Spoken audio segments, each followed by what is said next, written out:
Hey guys, welcome back to my channel. और आज का हमारा टॉपिक है गंगा धरती पर क्यों उतरी थी। इस विषय में ब्रह्मवैवर्त पुराण से एक कथा का वर्णन मिलता है।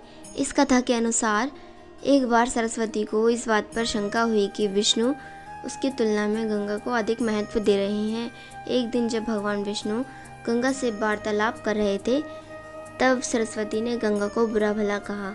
ये बातें लक्ष्मी भी सुन रही थी। उन्होंने कहा कि तुम्हें ऐसा नहीं करना चाहिए। लक्ष्मी की बात सुनकर सरस्वती को गुस्सा आया और बोली, तुम वैसे ही हो जैसी गंगा, तुम मेरी सौतन हो, तुमसे सहयोग की आशा रखना बेकार है। तभी विष्णु ने सरस्वती को समझाने की कोशिश की, लेकिन सरस्वती को उनकी बातें बिल्कुल अच्छी नहीं लगी।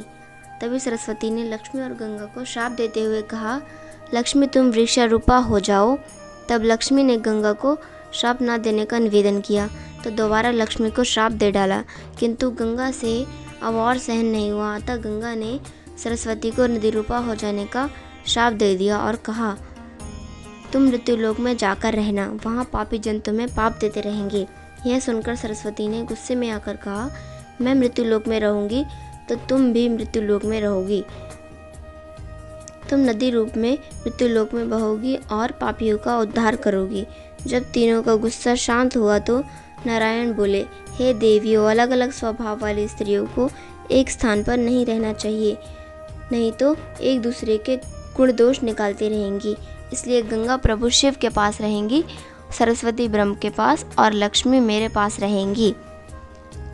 इसके उपरांत भगवान विष्णु की उपासना कर भागीरथ अपने पूर्वजों का उद्धार और मोक्ष कल्याण के लिए भगवान शिव से मांगकर गंगा को धरती पर